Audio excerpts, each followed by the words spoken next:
Ya, Tribuners, Assalamualaikum warahmatullahi wabarakatuh. Selamat siang buat Tribuners dimanapun Anda berada. Salam sehat dan juga salam bahagia untuk kita semua. Tentu senang sekali rasanya saya Fiorina Ciriatno dapat kembali berjumpa di hadapan Tribuners dalam beberapa waktu ke depan. Program kita siang hari ini yang pertama adalah program Highlight Tribun Timur Cetak edisi Jumat 15 Desember 2023. Dan tentunya seperti biasanya dalam program Highlight Tribun Timur Cetak kami akan menyajikan berita yang tersaji di Tribun Timur Cetak atau juga yang biasa dikenal dengan Koran Tribun Timur yang sudah beredar tentunya di pasaran, dan juga Tribuners dapat akses untuk baca berita yang ada di Tribun Timur Cetak bisa melalui portal media kita makassar.tribunnews.com dan juga memilih di kategori e-paper. Dan juga untuk yang lebih senang membaca mungkin secara fisik bisa berlangganan langsung dengan menghubungi nomor 0411 811 5500 atau juga bisa melalui via WhatsApp atau juga via SMS di nomor 081 14135555. Limanya sebanyak 4 kali, dan ini sudah kami tampilkan juga untuk bisa Tribuners capture atau juga langsung mengklik di nomornya, di HP-nya, di gadgetnya untuk bisa langsung menghubungi hotline subscriber Tribun Timur. Dan untuk itu kita beralih di edisi Jumat 15 Desember 2023. Di halaman pertama Tribun Timur Cetak, ya sudah terpampang nyata PR Kapolda baru, yaitu berantas Pasobis di Sulsel. Sebagai informasi lebih lengkapnya, ada 2 poin merah atau menjadi headline di judul PR Kapolda baru, yaitu Irjen Pol Andi Rian Riacudu resmi gantikan Irjen Pol Setio Budi Mumpuni Harso. Dan yang kedua, ACC ungkit banyak kasus korupsi mandek di Polda Sulawesi Selatan. Dan lebih lengkap, Kepala Kepolisian Republik Indonesia Kapolri Jenderal Polisi Listio Sigit Prabowo resmi melantik Irjen Pol Andi Rian Riacudu sebagai Kapolda Sulawesi Selatan. Irjen Rian menggantikan Irjen Pol Setio Budi Mumpuni Harso yang hanya bertugas selama kurang lebih 7 bulan di Sulawesi Selatan. Proses pelantikan pun berlangsung di Gedung Rupatama Mabes Polri Jakarta pada Kamis 14 Desember 2023. Dan selain Irjen Andi Rian, Kapolri juga melantik dan mengambil sumpah jabatan 4 Kapolda. Kemudian di samping kanan terlihat jelas Irjen Andi Rian Riacudu Jajadi terbilang cukup mentereng. Namanya mencuat kala ditugaskan mengusut kasus pembunuhan berencana terhadap Brigadir Joshua Huta Barat yang diotaki mantan Kepala Divisi Propam Mabes Polri Irjen Polisi Verdi Sambo tahun 2022 lalu.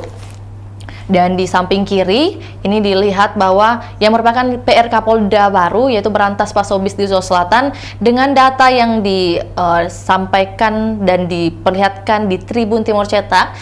Yang pertama adalah Juli 2023 di Treskrimsus Polda Sulsel menerima laporan informasi dugaan tindak pidana pencucian uang (TPPU) dari Bareskrim Polri. Yang kedua, tim tindak pidana cyber Polda Sulsel melakukan penyelidikan hingga ke sidrap. Dan pokoknya dilanjutkan hingga poin ke-11 poin ke-9 maksud saya, di mana poin ke-9 ini merupakan kerugian korban rata-rata terbilang kecil mulai dari 100.000 hingga 1 juta. Dan selain dengan headline PR Kapolda, kita juga ada headline lainnya di halaman 1. Yang pertama adalah pelunasan biaya haji khusus berakhir hari ini. Ditjen Penyelenggaraan Haji dan Umrah PHU Kementerian Agama sudah membuka tahap konfirmasi keberangkatan dan pelunasan biaya bagi jemaah haji khusus 1445 Hijriah atau di tahun 2024 Masehi. Proses ini pun dibagi dalam 2 tahap, di mana haji khusus atau disebut Haji Plus adalah haji yang diselenggarakan oleh Travel Haji Plus swasta, penyelenggara ibadah haji khusus. Haji ini memiliki izin keberangkatan yang legal dan diawasi oleh Kemenang. Visa haji ini dikeluarkan oleh setiap kedutaan negara tanpa harus menunggu antrean dan berangkat pada musim haji saat itu juga. Dan lebih lengkapnya tentunya kita akan beralih ke halaman 7, tapi Vio akan bacakan dulu headline lainnya di halaman 1, yaitu ada juga penyampaian Bawaslu mengatakan Sulsel masuk kategori rawan tinggi. Pemilu 2024, Polda Sulsel dituntut menjaga keamanan di Sulsel, apalagi Sulsel masuk dalam Ya, Sulsel masuk dalam kategori rawan tinggi. Boleh di-scroll down sedikit? Ya. Oke, hal tersebut diungkap anggota Bawaslu RI, Loli Suhenti, beberapa waktu lalu. Loli mulanya menyebut indeks kerawanan pemilu Sulsel relatif aman. Sementara untuk level kabupaten atau kota di Sulsel, Loli menyebut tingkat kerawanannya masuk kategori tinggi. Dia pun berharap apa yang terjadi di level provinsi bisa turut dilakukan di level kabupaten kota. Kemudian selanjutnya ada juga headline dengan takdir EFC dan kepergian sang kekasih, yang ini merupakan catatan dari laga Pamungkas di Kota Kinabalu yang langsung disampaikan oleh wartawan Tribun Timur oleh AS Kambi. Dan juga di samping kirinya dan terakhir dalam headline halaman nomor 1 adalah tarian terakhir Everton Nascimento. Dan ini akan kita bahas juga tentunya di halaman 7 untuk lebih lengkapnya. Namun untuk lebih lengkap yang akan disampaikan oleh rekan Tribun Timur, kami akan tayangkan cuplikan dokumentasi yang telah diambil sebelumnya dan tentunya pemaparan terkait halaman 1. Untuk itu selamat menyaksikan Tribuners. Irham, halo Irham. Halo Pak, Assalamualaikum warahmatullahi wabarakatuh. Ketemu lagi dengan saya. Untuk edisi Tribun Timur edisi Jumat 15 Desember 2023, kita akan turun dengan berita tentang kepolisian. Apa itu Kak? Kenapa itu? Hari Kamis Kapolda Sulsel berganti. Ya. Dari Irjen Polisi Setio Budi Mumpuni Harso ke Irjen Polisi Andi Rian Rekudu. Jadi Irjen Polisi Rian Rekudu ini memang kedengarannya baru di Sulawesi Selatan, tapi sebenarnya dia orang Sulsel. Dia orang Makassar, dia alumni IMIM, dia alumni Universitas Muslim Indonesia. Tapi dia baru pertama kali bertugas di Sulawesi Selatan. Nah, sebelumnya dia menjabat sebagai Kapolda Kalimantan Selatan. Sebelumnya lagi dia adalah salah satu tim yang mengungkap kasus pembunuhan Brigadir Joshua atau yang Verdi Sambo. Verdi Sambo. Ya. Dan karena itulah dia namanya kemudian dipromosikan oleh Kapolri menjadi Kapolda Kalimantan Selatan, dan akhirnya terakhir dia menjadi Kapolda Sulawesi Selatan. Ini suatu lonjakan karir yang luar biasa. Memasuki Sulawesi Selatan sebenarnya bagi pengamat kepolisian di Sulawesi Selatan banyak pekerjaan rumah yang harus diselesaikan oleh Kapolda yang baru ini. Mulai dari kasus korupsi, kasus kejahatan tradisional, sampai terakhir inilah kejahatan penipuan secara online. Iya. Iya, karena banyak itu penipuan di Sulsel. Khusus untuk di Sulawesi Selatan ini, penipuan online itu biasa kita kenal dengan istilah pasobis. Iya. Ya. Baru-baru ini Polda menangkap 4 orang sekaligus pelaku pasobis di Sulawesi Selatan. Mereka dari Sidrap. Jadi modusnya itu sebenarnya sampai yang perlu kita tahu bahwa selama dari 2018 sampai 2023 ini mereka telah bertransaksi sampai 4,6 miliar. 4,6 miliar. Ya. Jadi mereka bisa menipu korban-korbannya dengan kerugian sampai 4,6 miliar. Modusnya sebenarnya sederhana, Ji. Mereka menggunakan media sosial Instagram. Jadi salah satu pelakunya ini menjual daster dengan harga murah, 100.000 3 lembar. Ya, 100.000 3 lembar. Orang yang ibu-ibu atau kaum hawa yang menonton postingan ini atau menyaksikan postingan ini pasti akan merasa tertarik. Oh, murah sekali nih, 100.000 3 lembar dapat 3 daster. Oh, begitu modusnya, ya, Dika. Jadi dia jual gitu daster lewat Instagram. Kemudian kalau ada orang yang tertarik disuruh transfer. Nah, setelah disuruh transfer, korbannya disuruh menghubungi admin toko. Tapi rekan admin toko yang juga sebenarnya pengunggah video ini mengatakan kami mengalami kesulitan untuk mengirim. Akhirnya lama kelamaan karena korbannya juga merasa mungkin cuma 100.000, ya akhirnya dilupakan untuk saya, oke biarlah 100.000. Tapi ternyata kan kali banyaknya banyak. Jadi makanya jumlahnya dari 2018 sampai sekarang itu mencapai 2,3 miliar. 4,6 miliar. Iya. 4,6 miliar. Dan itu menurut pengamat kepolisian itu akan menjadi salah satu pekerjaan rumah bagi Kapolda yang baru, karena ini adalah satu kasus saja dan kemungkinan besar masih ada kasus-kasus pasal lainnya yang ada di Sulawesi Selatan. Iya. Termasuk lagi kasus-kasus pemberantasan narkoba yang harus segera diselesaikan oleh Kapolda Sulawesi yang baru. Kemudian berita kedua, tentang kabar gembira dari bagi Anda pecinta PSM Makassar. Iya. PSM Makassar di laga terakhir grup H AFC Cup 2023 berhasil balas dendam atas Sabah FC dari Malaysia. Pertandingannya itu PSM Makassar menang 1-3. 1 gol dicetak oleh Yaakob Sayuri, 1 gol dari bunuh diri dari Sabah FC, dan 1 gol dari Everton Nascimento. Ya, ini juga merupakan sekaligus laga perpisahan bagi Everton dan sekaligus laga terakhir Everton di PSM Makassar, karena setelah pertandingan ini Everton akan kembali ke negaranya, ke Brasil, setelah tidak lagi memperkuat PSM Makassar.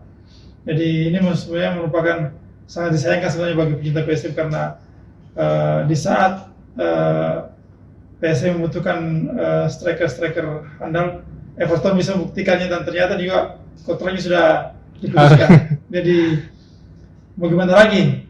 Jadi sudah terlanjur, sudah pergi, dan kita harus tidak bisa menangisi juga, dan kita harus PSM harus menatap pertandingan berikutnya meskipun tanpa Everton Nascimento. Jadi meskipun PSM Makassar menang atas Sabah FC, tapi PSM tetap tidak bisa lolos ke babak semifinal AFC Cup, karena PSM Makassar tetap berada di urutan ketiga setelah tidak bisa mencapai runner-up terbaik di AFC Cup. Jadi itu saja mungkin, untuk selengkapnya silakan baca Tribun TV edisi cetak Jumat 15 Desember 2023. Terima kasih.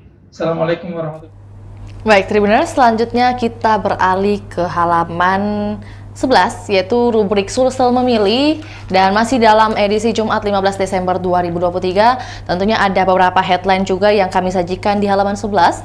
Seperti yang pertama, para mantan berebut kursi Senayan. Ini bukan sembarang mantan, dan juga tentunya dengan poin merah atau juga headline poin pertarungan caleg DPR RI di Kabupaten Maros. Para mantan akan menjadi petarung dari Kabupaten Maros. Mantan bupati hingga mantan legislator DPRD Sulsel akan berusaha mengumpul suara dari 277.265 daftar pemilih tetap, dan bisa langsung dilihat di grafis.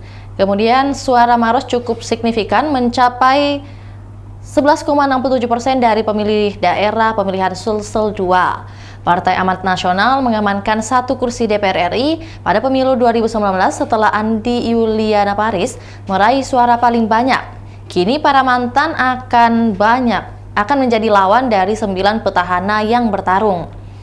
Mantan Bupati Maros, Hatta Rahman, paling mentereng dari Kabupaten Maros sebab drama kepindahannya dari PAN ke P3 menyita perhatian.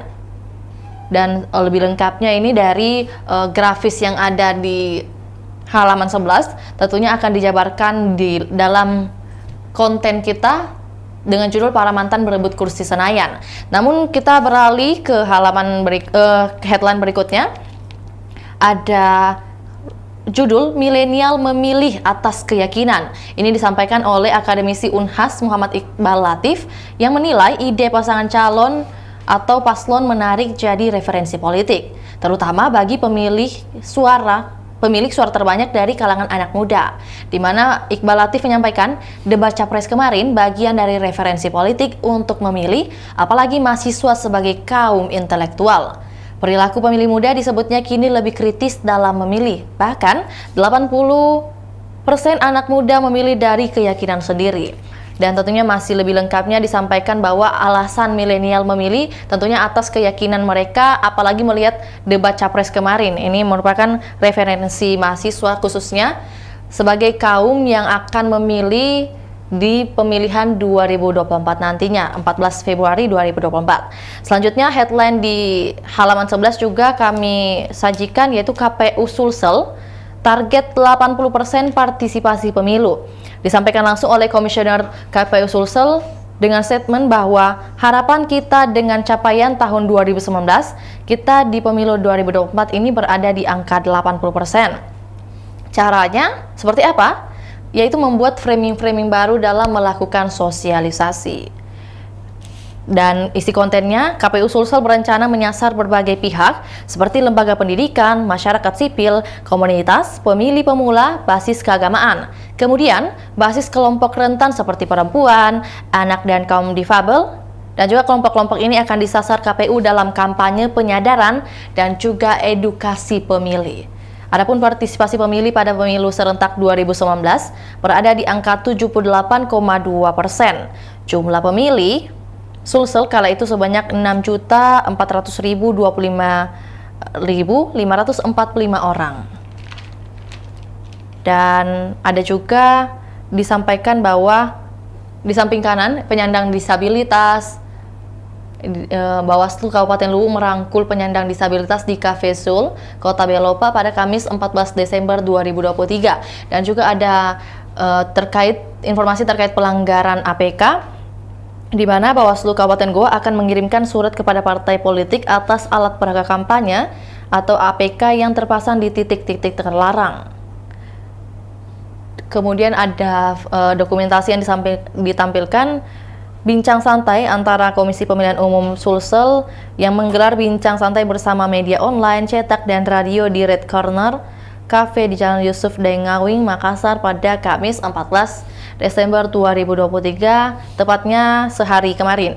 KPU mengajak media agar tetap membersamai penyelenggara pemilu untuk menyukseskan pemilu 2024. Dan untuk informasi lebih lengkapnya dari halaman 11, tentunya kami akan sajikan juga penyampaian langsung dari rekan Tribun Timur yang juga ikut mengelola halaman Tribun Timur. Berikut liputannya, selamat menyaksikan. Sim. Bagaimana kabarnya politik ini, Kak, hari ini? Politik hari ini kita turun dengan daerah pemilihan Sulsel 2, Sulsel 2 masuk ke Kabupaten Maros. Ya. Jadi di Kabupaten Maros ini tidak sama Bang Faiz dengan tahun 2019. Apanya itu, Kak? Kenapa itu? Ada banyak petarung-petarung lokal di sini. Iya. Selain mungkin daerah lain, tapi Maros ini lumayan juga suaranya.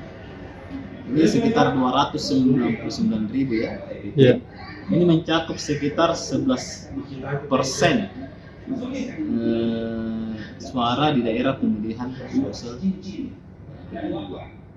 Jadi memang di daerah Maros ini daerah, kalau selama ini kita lihat, kenapa misalnya tidak pernah ada anggota DPRD dari Maros? Karena dia daerah penambal suara. Nah, ini yang tidak boleh lagi dilakukan oleh elit-elit lokal dari Maros. Nah, jadi di pemilu 2024 ini semua partai juga merekrut orang-orang potensial dari Maros, terutama partai-partai berbasis Islam. Nah, kita kan tahu kulturnya Maros itu banyak tarekat. Nah, di daerah Samang, di daerah sebelum kota itu sebelah kiri, ada tarekat Halwatiyah. Nah, kemudian banyaklah daerah situ. Kemudian ada juga daerah pesantren. Jadi memang jualan untuk partai Islam memang lebih besar di Maros. Apalagi kan paling lama berkuasa di Maros. Dan ini memang daerah Islami. Jadi ini membuat pemilih di Maros itu lebih banyak atau lebih cenderung ke partai-partai Islam. Nah, kita lihat deh partai-partainya. caleg-calegnya. Nah, ternyata caleg peraih suara terbesar di 2019 itu berasal dari Partai Amanat Nasional, namanya Ibu Andi Yuliani Paris. Nah, ini dapat sekitar 14.000 suara di situ.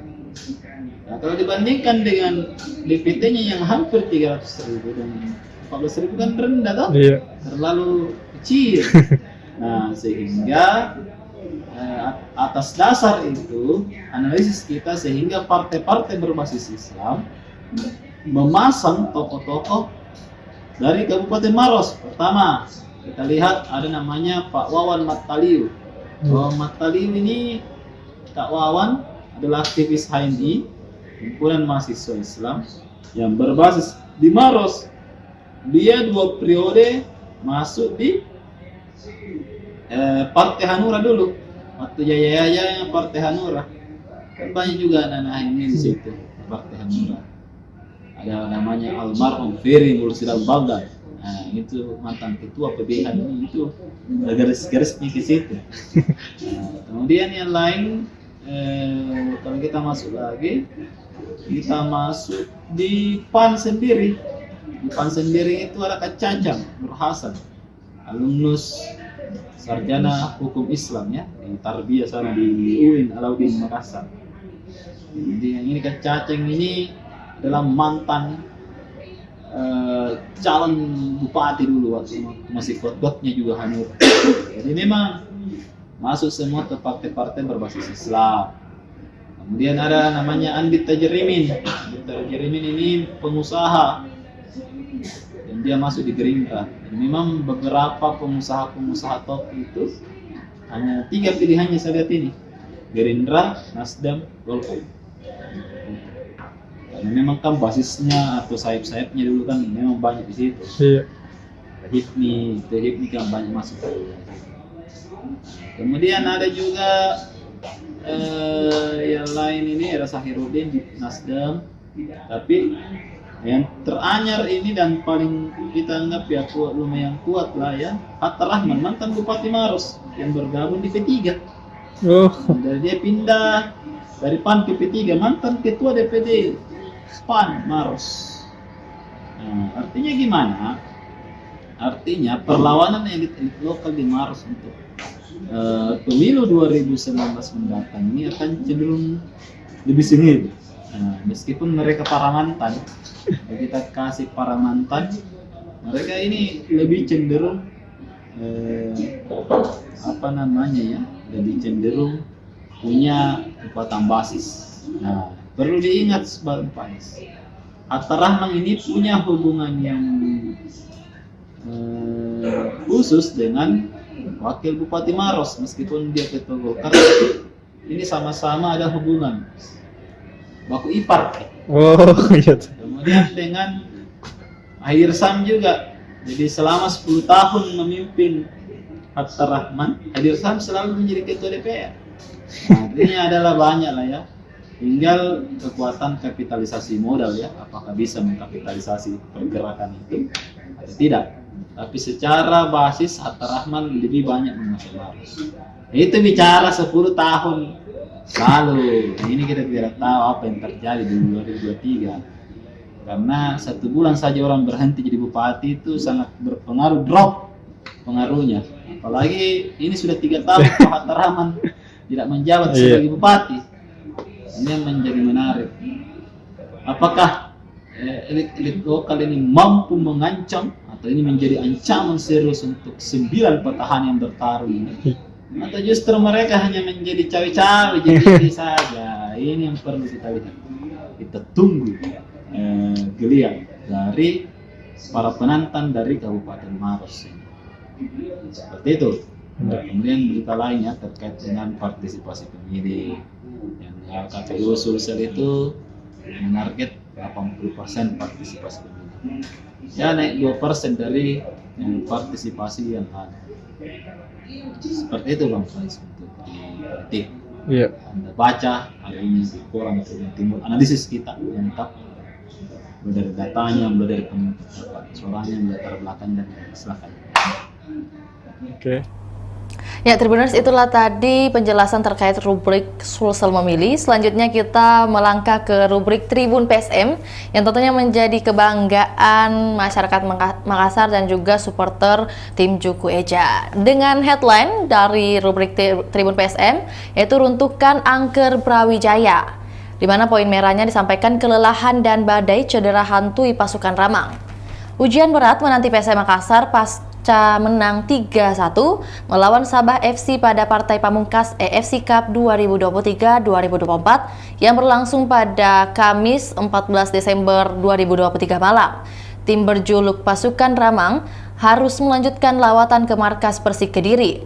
PSM Makassar menantang Persik Kediri di Stadion Brawijaya, Kediri, Jawa Timur pada Senin 18 Desember 2023 pukul 4 sore waktu Indonesia Tengah. Melawan sang empunya Brawijaya jelas bukan perkara mudah bagi anak asuh Bernardo Tavares. Persiapan mereka sangatlah minim, hanya 3 hari untuk menatap laga pekan 23 Liga 1 tersebut. Hal tersebut membuat Bernardo Tavares sebagai pelatih sulit mematangkan taktiknya.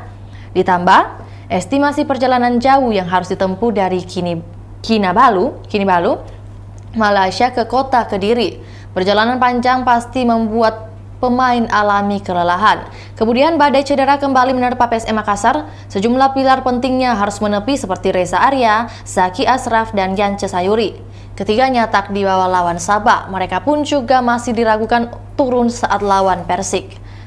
Dan tentunya selain itu ada juga headline dengan judul Hamra Hehanusa diragukan main.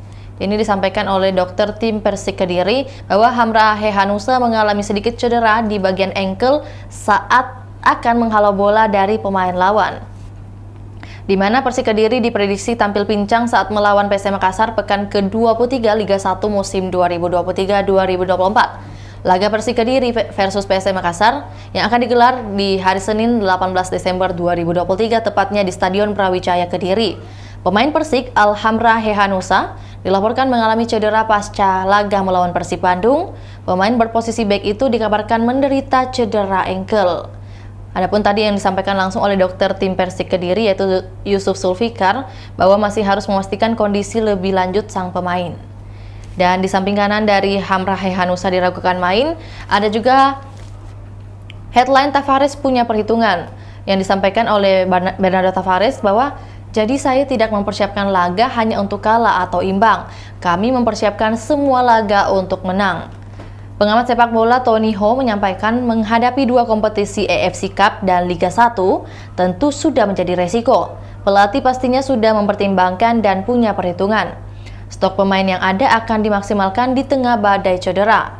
Pelatih berlisensi AFC Pro ini menuturkan rotasi pasti akan dilakukan Bernardo Tavares, makanya pemain yang diberi kesempatan bermain nantinya harus memaksimalkan dengan baik. Jadi besar harapan dari pelatih PSM Makassar bahwa untuk pemain yang akan ditugaskan nantinya harus memaksimalkan potensi atau juga permainan di laga selanjutnya.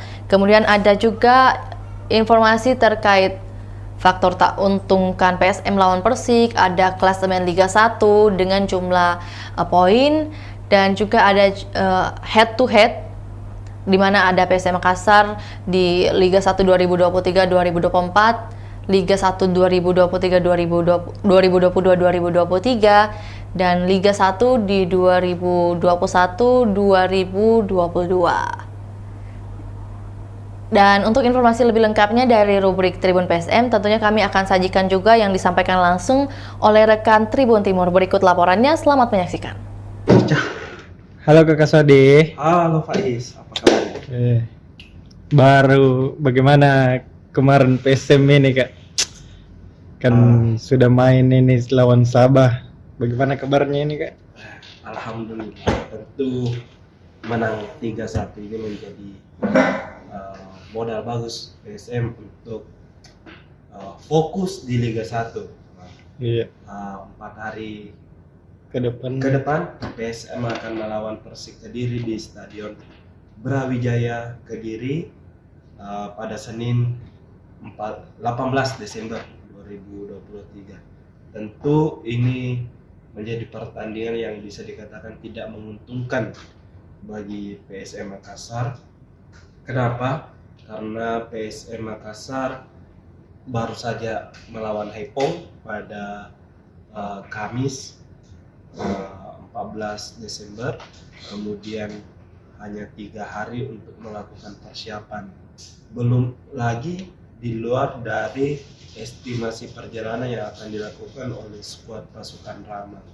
Nah, selain itu juga bisa dikatakan Persik Kediri dalam tren positif. Mereka di laga terakhir menghentikan rekor tidak terkalahkan Persib Bandung dari catatan 14 pertandingan tanpa kekalahan. Persib berhasil menghentikan, dan tambah bagusnya adalah dengan Persib mengalahkan Persib di hadapan pendukungnya sendiri di Stadion Gelora Bandung Lautan Api.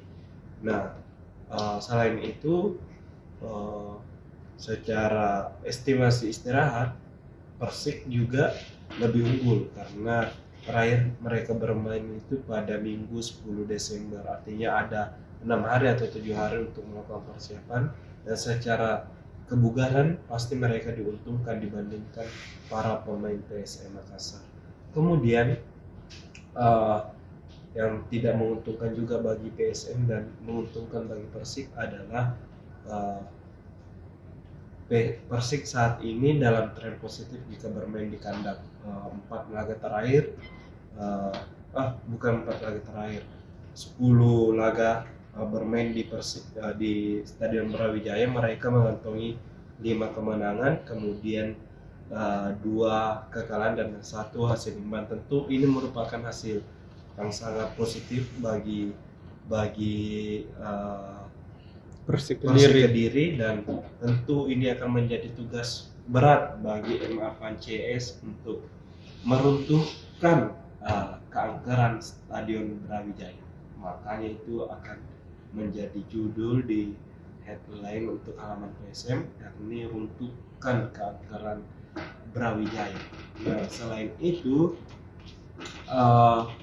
dari Persik sendiri, mereka akan tidak bisa memainkan atau diragukan tampil dengan back andalan mereka, yakni Hemra Hanusa. Pemain ini sedang alami cedera dan masih dalam tahap pemulihan. Entah peluangnya untuk lawan PSM ini apakah bisa atau tidak, karena sepertinya dari pemeriksaan dokter ini harus istirahat, bahkan mungkin bisa beberapa pekan. Dan tentu ini akan menjadi keuntungan PSM untuk meraih 3 poin di Stadion Brawijaya, demi juga untuk menjaga asa mereka lolos ataupun finish di 4 besar klasemen. Nah, mungkin untuk ulasan lebih lengkapnya silakan baca terbitan Harian Tribun Timur edisi Jumat 15 Desember 2023. Baik Tribuners, itulah tadi beberapa highlight atau juga beberapa headline yang sudah Vio sampaikan dalam edisi Tribun Timur Cetak Jumat 15 Desember 2023, dan tentunya terima kasih buat Tribuners yang hingga saat ini masih menyaksikan highlight Tribun Timur Cetak. Dan tentunya untuk informasi lebih lengkapnya, jika mungkin Tribuners senang untuk baca berita melalui gadget atau smartphone, bisa langsung diakses di portal berita makassar.tribunnews.com, atau juga bagi yang senang dengan masih senang untuk membaca berita melalui fisik koran seperti ini, bisa berlangganan di nomor 0411-811-5500, dan juga bisa melalui via WhatsApp atau juga WA di nomor 0811-1413-5555 sebanyak 4 kali 5-nya atau general 5. Dan untuk itu terima kasih untuk edisi hari ini. Tentu saksikan juga program lainnya yang akan disajikan terus oleh Tribun Timur. Saya Fiona Jiretno mewakili kru yang bertugas pamit undur diri. Assalamualaikum warahmatullahi wabarakatuh. Sampai jumpa.